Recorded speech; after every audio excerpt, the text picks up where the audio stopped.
Welcome all you podcasters to actually a webinar I'm doing live now on Thursday at 12:30. I'm just now going to sync that over with YouTube and connect to those YouTubers, and then I'm going to do the same on Facebook, so that's really cool as well. And now the last thing I'm going to do is just share my screen so that everybody, that is apart from obviously the people on the podcast, can see my screen. So there we go. It's just bear with me a second, everybody, while it prepares to stream through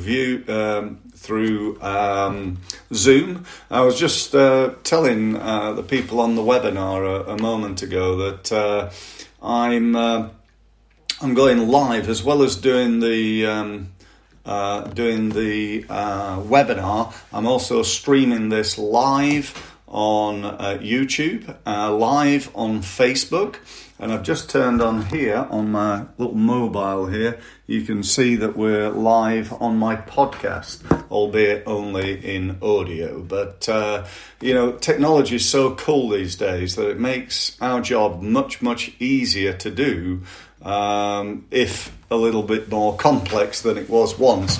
I remember years ago, when I started, I've been doing this quarter of a century. Can you believe that? I was obviously very young when I started, but I've been doing it quarter of a century now, 25 years. It's not quite 25 years. It's actually 25 years on the 1st of May. So I could have some sort of celebration, haven't I think. But anyway, enough waffling, on with the webinar. Welcome everybody. Thank you for your time in being here. I do really appreciate that you've taken the time to be with me today, because, I know you're busy, because everybody is. I know you've got things that you ought to do or need to do, like everybody does. But, you're in a group of people who've taken the trouble and taken the time to investigate the opportunities to improve the effectiveness of your marketing. I'm taking it that's why you're here. Actually, it's not just your marketing, it's your sales and marketing, because, if marketing is about lead generation, then sales is about lead conversion. And there's very little value in generating a load of leads that don't convert. The real value of a lead is the conversion rate. So if you get 1,000 leads and only turn that into one sale, that's a whole load of work for not very much, unless you've got £1 million sale or something like that. I suppose that's all well and good. But anyway, thank you for being here. We're going to be here until, 20 past to 1:30, I've got in my mind. So, sit back, relax, get yourself a pen and a piece of paper.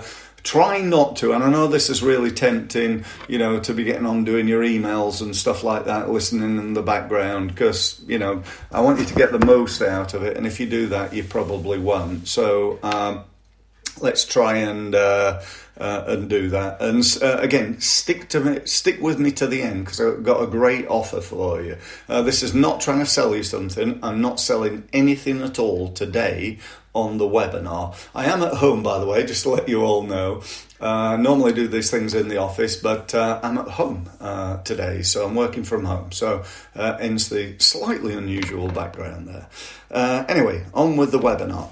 So what we're going to cover, I'm going to talk a little bit about the problems with marketing and what people have. And do you know what? It often comes down to two things, to be honest. One is lack of expertise, and the other is a lack of time. And I think in modern day marketing, we all suffer, including myself and every other, leading marketing expert in the world. Suffers with certainly lack of time, and also with lack of expertise, because you can't really be an expert at everything in marketing these days. It's just too big a subject. It's like trying to be an expert at sport. There's going to be sports out there that you don't know that much about, and some that you know a lot about. And so it is with marketing. I'm also going to talk to you about some of the real. You're going to be absolutely amazed. I mean, do stick around. Honestly, I'm going to talk to you about some of the new stuff that's out there. And this new stuff is, I think, will change the face of marketing. It's arguably the biggest change to marketing, I think, since the internet. It's as big as that. And I guarantee, I just almost guarantee, that you won't actually know it even exists. Because most people don't. And it came out just before Christmas. So this is real new, hot off the press. Fantastic ways in which you can market your business. I'm going to tell you about them a little bit later. I'm going to talk to you a bit about what you need to do and why you need to do it, and how, today's going to help, and your investment. Now, I'm not saying, you're going to invest in me. You may, my objective really, ultimately, why am I doing this? Why am I giving my time and my expertise and so on and so forth? Because I hope that one or two people who are on the webinar today will pick up the phone or email me and say, look, Steve, really like what you were saying, and I'd love your help.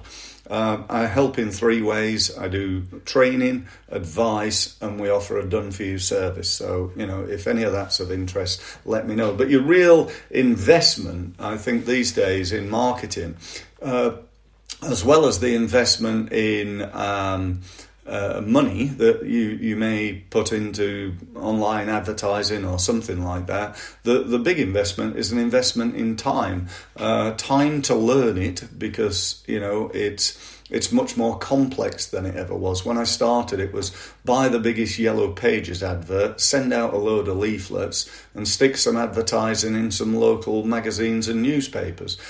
Slightly tongue-in-cheek, but it certainly wasn't that complex. Now, it's really difficult to keep up to date, and even as a marketer, as a full-time marketer, and it's almost impossible, to be honest, because there's new stuff happening all the time. So your investment, you need to think about what investment you're going to make, how much time, money and effort you're going to put into marketing. But one thing I will tell you is that, if you're here because you want to grow your business, then how are you going to do that? You got to create sales. Ultimately, there's 2 ways of making more profit. One is to reduce costs, the other's to increase sales. And you can reduce costs immediately. You can save something, 5%, 2%, 10%, but there is a limit. And your only limit on creating sales is how much you can cope with and how big you want to be. When I first moved to the south of England, you probably guessed this accent's not from the south of England. I'm originally from Sheffield. I now live in Portsmouth. I'm gradually working my way south with the objective of finishing in Brisbane. I love Brisbane, but anyway, that's another story. And the fact that marketing's changed so much in that time is just colossal. And let's move on. So 2 ways of increasing profit I just mentioned to you. You can reduce costs, you can increase sales. So you might want to think about what are you going to do right now in terms of reducing costs. There's something you can save. Could you maybe save 5% of what you're spending and stick that into marketing, perhaps? And you may think, well, you would say that, Steve, but I'm only saying it because, if you spend £1 on marketing and it creates £10, then how often do you want to do that? I do it all day, every day, constantly. I'll be happy to spend £1 million a day if that comes and returns into 10 million, wouldn't you? And so that's what you want to think about. And, I mentioned a few minutes ago that I'd gradually moved south, and I lived in Newbury for quite some time. And when I was there was a company there called Vodafone. And, they've done all right, started by 2 guys in a garage known as Raycol Electronics back in the day. I can remember actually playing 5-a-side against Raycol Electronics. And, look at them now. So, how big do you want your business? Might not be like a Vodafone, but, if you want to, increase your income from 100 grand to 250, or get from 500,000 to 1 million, get from 2 million to 10 million, then, that's what I've spent quarter of a century doing, and be very happy to have a conversation with you. So if you think about, how you're going to be more successful, this is a really interesting subject. People say, well, I want to be more successful. So, well, what does that mean? And if you're looking at it from a financial point of view, or literally any point of view, there's a process, there's a system, there's things that you need to do to be more successful. Now this, I actually got from a guy called Tony Robbins. Some of you may have heard of him. If you haven't, go and YouTube him. He's absolutely awesome. One of the amazing teacher he is. And go and listen to his stuff on business, life, health, you name it. Absolutely awesome. And Tony says that if you want to be successful, step number one is to know what you want. And people say, well, I do know what I want. I want to grow my business. Yeah, but how much, by when? I'm sure you've all heard of SMART goals, specific, measurable, achievable, realistic, and timed. I don't like the realistic things, because when it's realistic, you say, well, I want to grow my business 10%. I want to grow it by like 300%. And wouldn't it be awful if I only managed to grow it by 200%? I like big, hairy, audacious goals. I'm just about to play, in June, I'm playing in the World Table Tennis Championships in the over 60s, I beg your pardon, in the over 60s. I know you're thinking, there's no way he's old enough for that, but sadly it is true. I'm playing in the over 60s World Championship. And my goal is to be world champion. Full stop. That, if I get to the final and lose, I'm going to be gutted. Okay, I'll get a silver medal, but I'll still be gutted because I know exactly what I want. I know when I want it. Is it realistic? Don't know. I'm not sure. I might get my butt kicked, but I will certainly be doing my best. Am I taking massive action? Yeah, absolutely. Step 2 is to take massive action. When I finish the webinar, I'm going practicing with a guy called Carl Preen, who used to be ranked, 12 in the world, something like that. One of the best players that's ever come out of England, and I'm going practicing with him. So I've been, chasing him. He's an old boy like me, not quite as old as me. He's probably about 50, but, it's important to take massive action in your marketing. Measure your results. So how you're doing so far is absolutely key. How many leads do you create? How many do you convert? Where do they come from? How many people visit your website? How many posts do you do per day on LinkedIn? How many contacts have you got per day on LinkedIn? How big's your email database? These are all questions that are really important. You cannot manage what you do not measure. You've heard that a million times. That's like, business folklore. And yet, I would say almost 100% of the small businesses that I've worked with in over 25 years, when I start working with them, they have zero clue, or at best a rough guess as to what their numbers are and how well what they're doing is working right now. I don't know whether that's you, but I suspect it is, because just based on everybody else. So, if you work with me, I'm going to want to know, what are those numbers? Because, if we're going to improve them, we need to know what they are. And that leads me to point 4. Robbins says that, you know what you want, you take action, you measure to see if it's working or not, and if it's not working, you don't do the same thing, you change your approach, you try different things. Now, what normally happens in marketing is people give up and go and find something else that doesn't work. So typically they do things like, well, I tried Google advertising, Steve. I say, oh, really? How long did you do that for? Well, we did it for about 3 weeks. We wasted 150 quid and thought, well, that's no good. It doesn't work. Now, and so now we're exhibiting. We've been to 3 exhibitions, and we've packed that in as well, because that didn't work either. So they go like I call it like butterfly marketing, just going from one thing to another, finding out what works, and nothing does often first time in life and in business. You can't go, right, well, I want to be Wimbledon tennis champion, so I'll practice for a few weeks, and if I don't get anywhere, I'll go and play football. That it just ain't going to work. It takes sustained effort to get it right. And whilst it doesn't take years and years and years to get marketing right, like it would do to win Wimbledon, it does take often a little bit longer than a little try. People often do things like, Facebook pay-per-click advertising. And they try it for a few weeks. They've never had any training. It looks fairly simple. So they boost a post. It doesn't work. And they think that's no good. I'll go away and do something else. And, that's the problem, I think, or one of the problems I come across often with marketing. And step 5 there is what Robbins calls model success.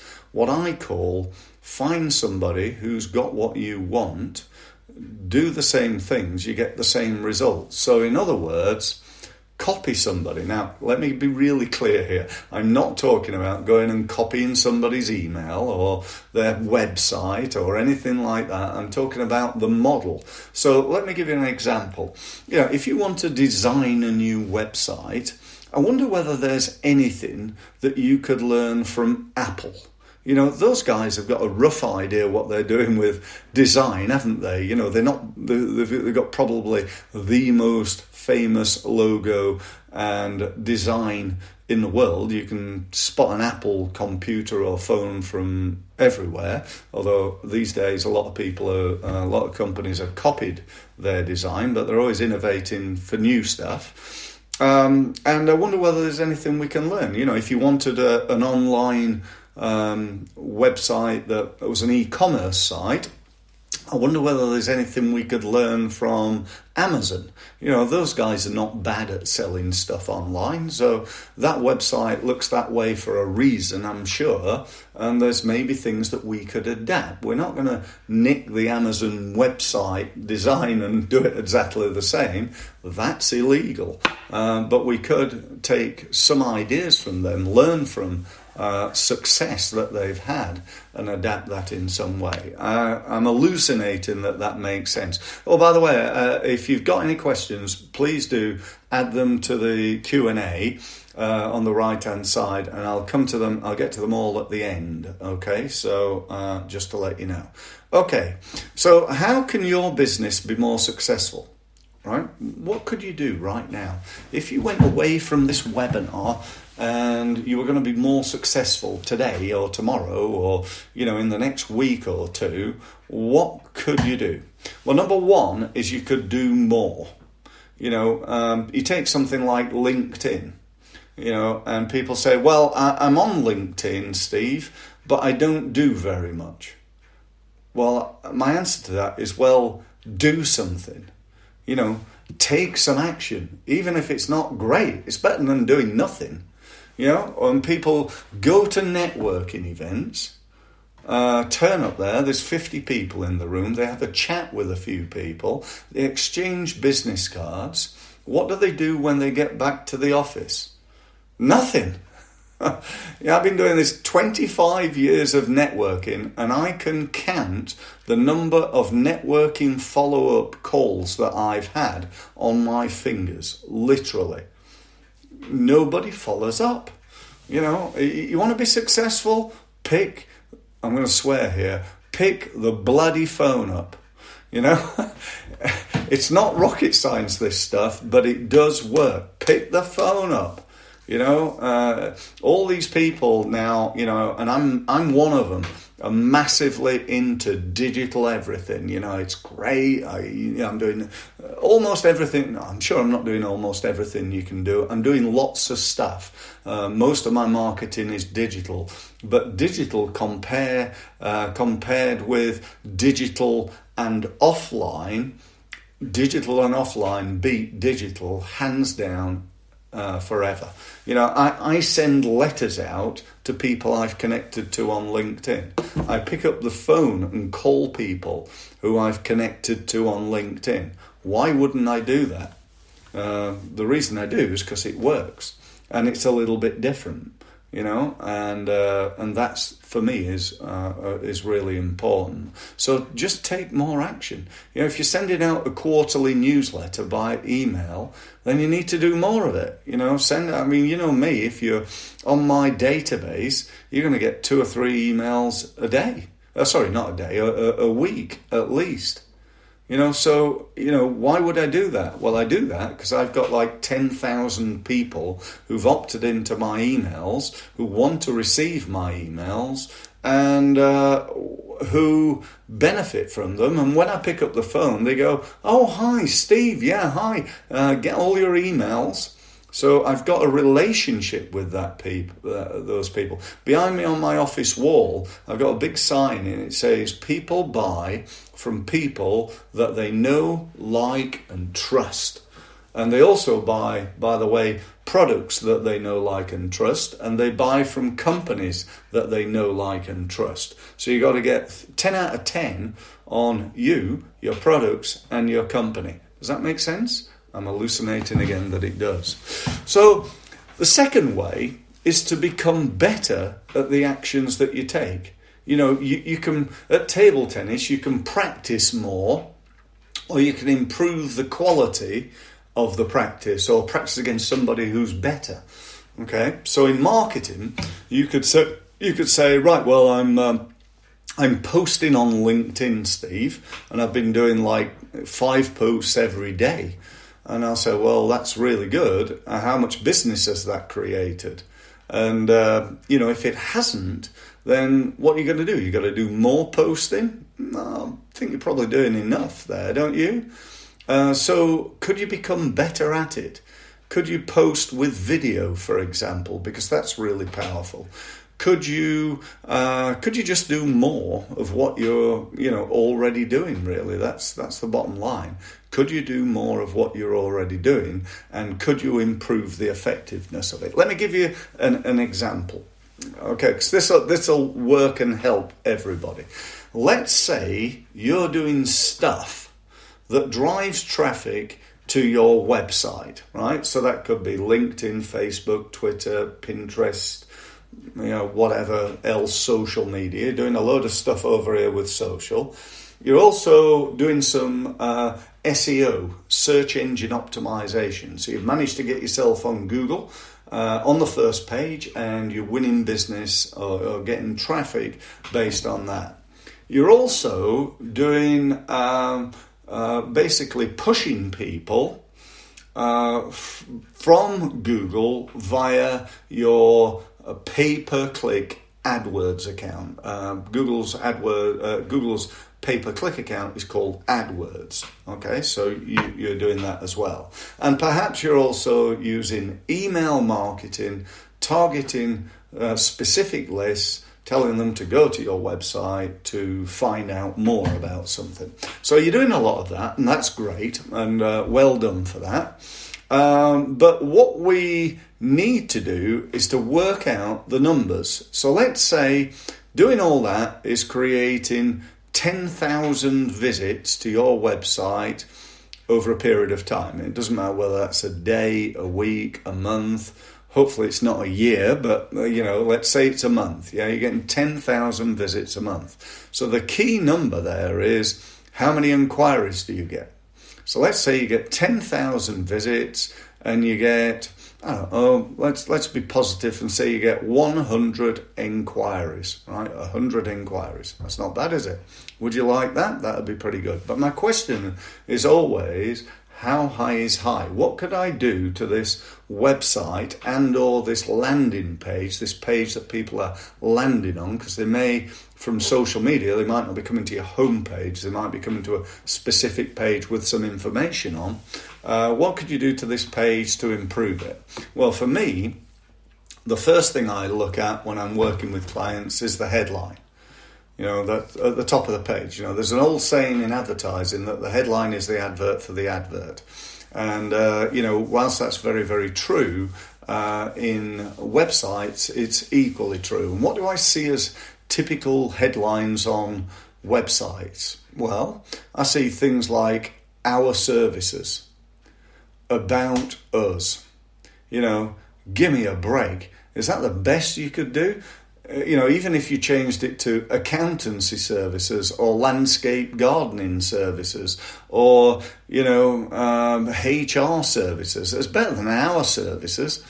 But you need to improve that. Okay, so you need to work on the headline. Next comes subheads. You need to work on those. Could you improve the text? What it says, how it says it, maybe using some bullets? Could you make that easier to read? What about your call to action? So many websites and web pages I see don't have a call to action. And if they do, it's like right down at the bottom when somebody scrolled down for 5 minutes, they find, call us on this telephone number. So let's make it higher than that. Let's make it at the top. Let's make it halfway down. I'm sure you've seen web pages where, they've got several calls to action on different parts of the web page, because people go to the page and they just want to inquire. I'm already sold. Others want all the detail in minutiae before they're going to make a decision and pick up the phone and call me. And so that's really, really important. What about testimonials? Has your website got enough testimonials? What about enough quality testimonials? What about testimonials from the right people? I'd love a testimonial from Richard Branson saying, if you've got a small business, then you really need to be working with Steve Mills. How valuable would that testimonial be? So think about who it's from, what they say, how many you've got, and how you're going to use it.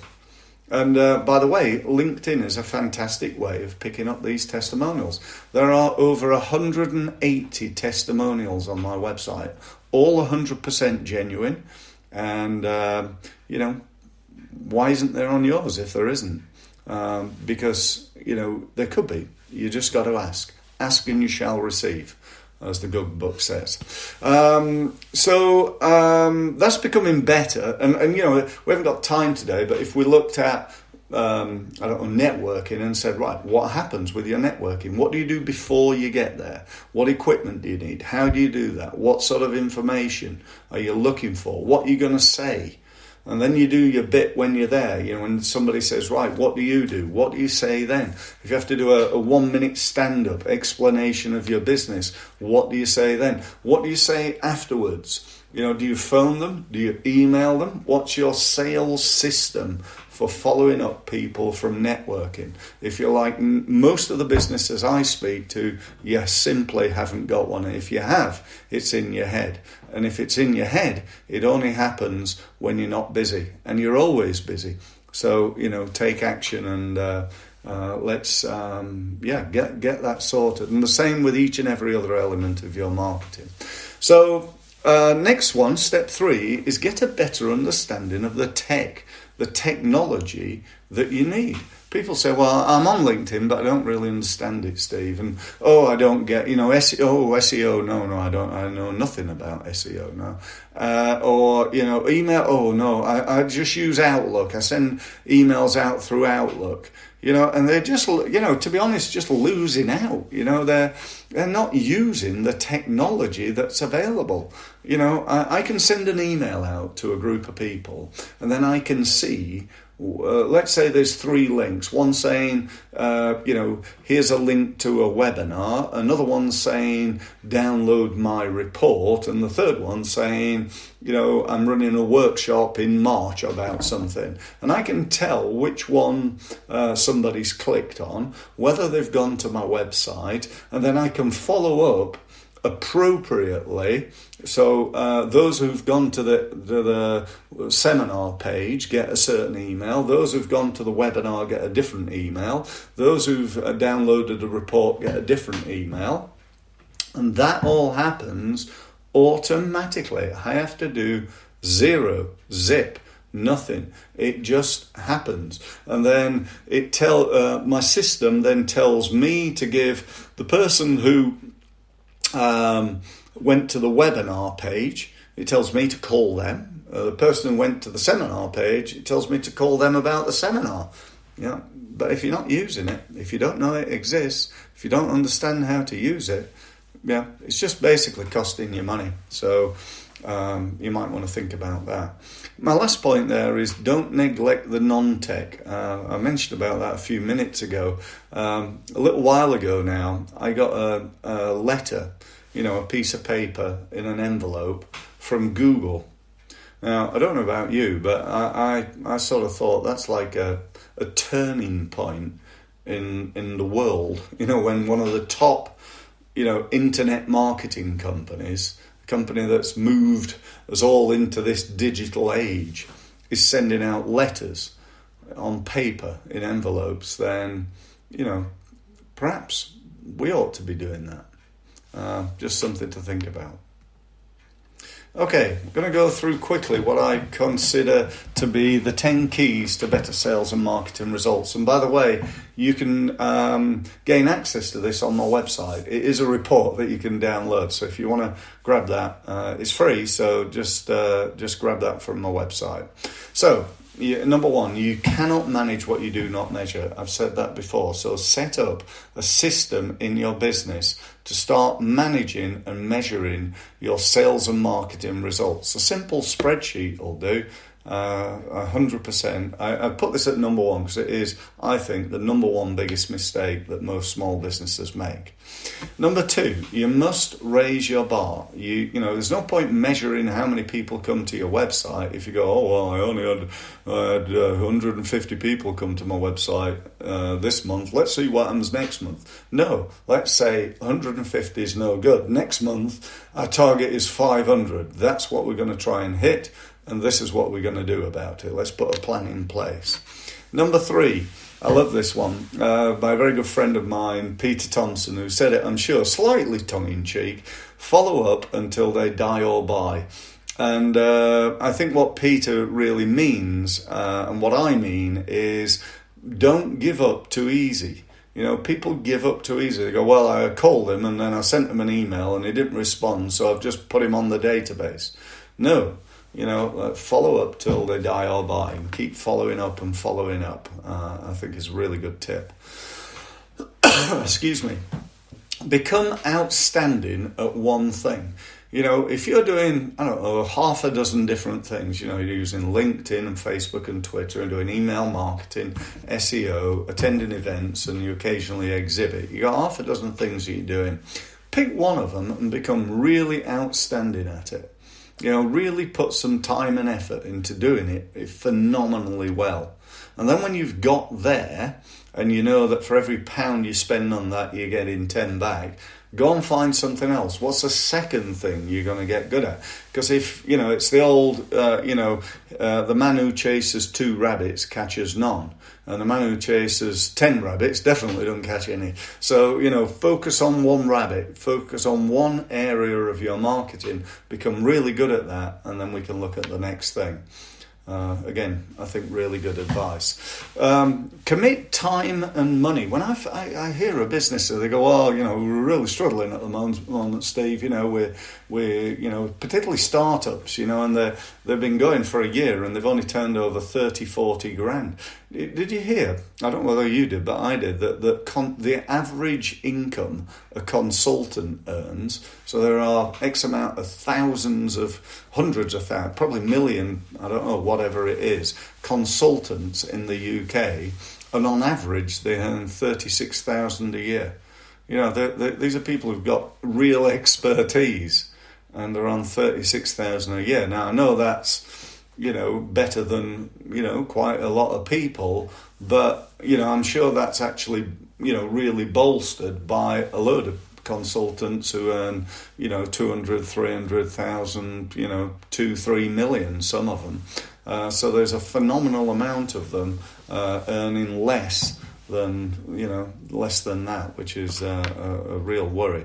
And so, when I speak to those people, I'm saying to them, look, there's always a way if you're really committed. And if you haven't got the money, you think, well, I can't afford £100 to sign up to a program to learn how to market my business, then you're going to find it. Either that or, if you always do what you've always done, then you'll always get what you've always got. And if you're on this webinar, then hopefully it's because you're not happy with what you've always got, or perhaps you are happy but you'd really like to do even better.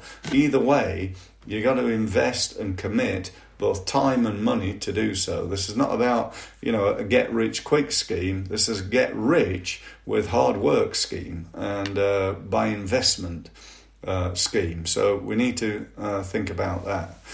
Step 6, commit to becoming better at sales and marketing. Whatever your level of knowledge, if I said to you on a scale of 1 to 10, 1 being awful, 10 being an absolute master, and 5 being average like most business owners, where would you be right now in terms of your sales and marketing knowledge? And by the way, 5 being average means that your marketing pretty much doesn't work. That's the truth. If you're a small business owner and you've done very little training and you're investing in marketing, in my experience, it's probably not working, and it's definitely not working anywhere near to the potential that it could. Number 7, the 5 keys to becoming what I call a KPI, key person of influence, not key performance indicator as it's often known, key person of influence, and a key business of influence. Number 1, step 1 is to work on what I call crowd development. That's the number of people that know you. Yeah, how big's your database? How many people you're connected on LinkedIn? How many people come to your website? Once you've got that, we go, well, you've never got that because you're always going to work on it. But once you're working on that, step 2, you've got to look at conversion. So what is there that you could give people to get them to communicate with you? Could you send them a free report? Could you give them a free video? Could you run a webinar like I'm doing? That's what I'm doing. I'm on step 2 here. The guys on the webinar today, you sort of know me to some level. Some people I know well, some of them are clients and so on. And some people I sort of know a little bit, but there's an opportunity to develop my relationship with you by delivering hopefully a really good webinar that you think, wow, that's Steve Mills, he really knows his stuff. And if you do, then perhaps you take the next step with me. That's my belief anyway. So step 2 is that. Step 3 then is converting that into some form of sale and or further offer. So what could you then do to get that sale into somebody, to actually start the process at least of selling?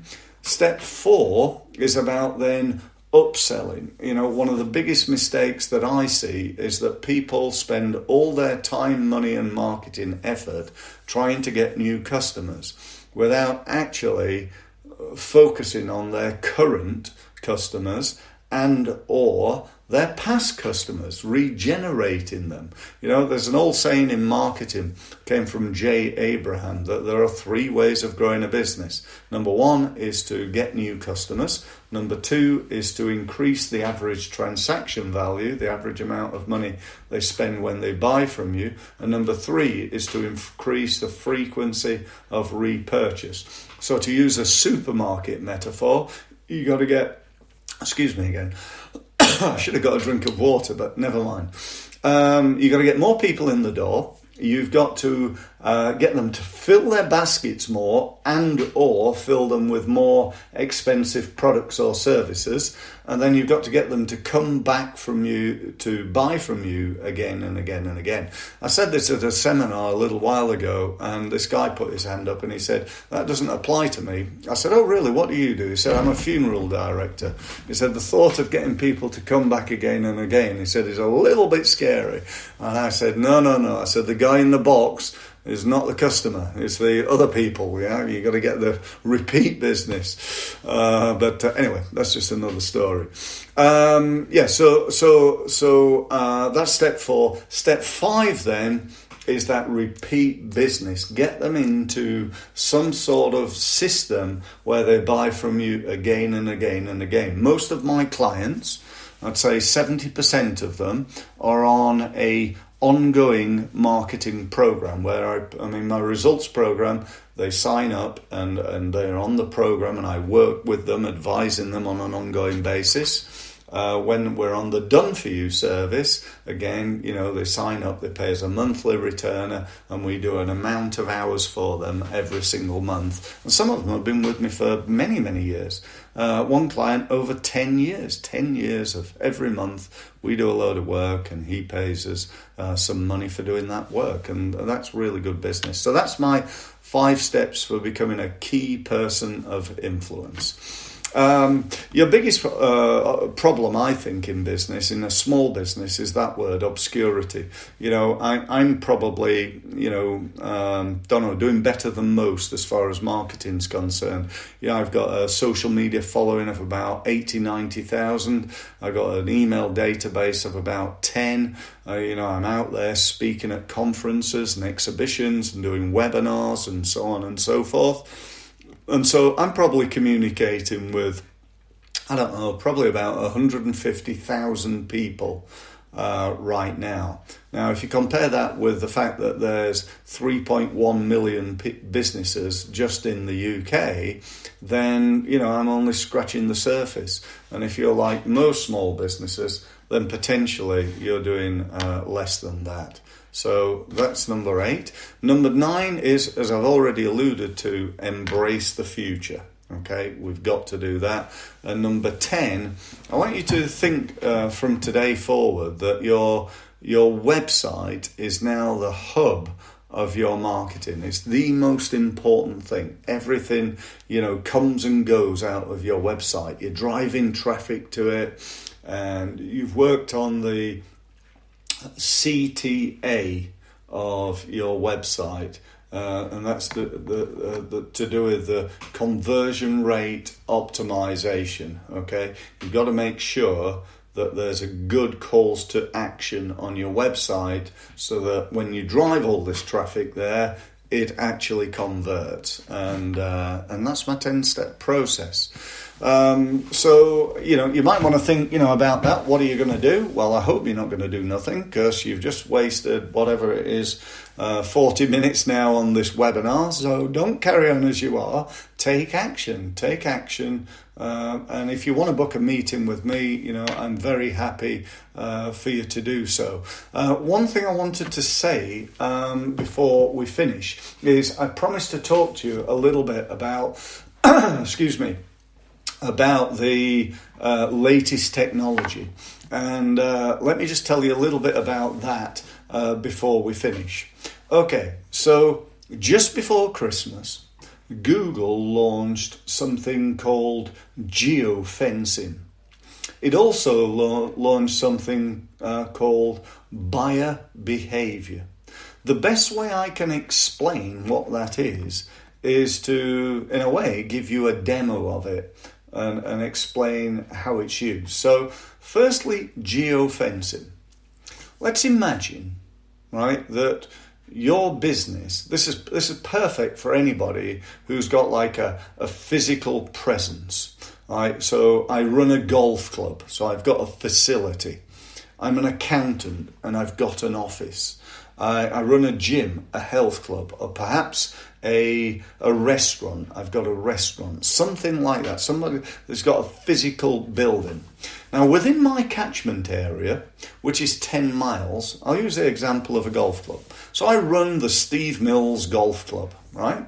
And I got a load of members, and within a 10-mile catchment area of where people come and visit my golf club and are members of my golf club, there are 50 other golf clubs, okay? So I've got 50 golf clubs, and people every day are going on to those golf clubs because they're members or they're prospects or they're, day visitors. They just pay their £20 to play and they have a game of golf. How would it be if you could approach Google and say to Google, what I'd like you to do, Google, is put a virtual geofence, a virtual fence, around all my competitors' golf clubs so that if anybody walks anywhere onto their facility, so as soon as somebody gets out of their car, drives, or gets into their car even and drives, that's probably a better idea, isn't it? Gets into their car, drives to a golf club, parks in the car park. As soon as they do, you're going to say to Google, right, I want to advertise using your 2.5 million partners. I want to advertise on their websites directly to my competitors, customers and prospects. I want to do that. Can I do that, Google? And Google's going to say, yeah, you can do it. It's called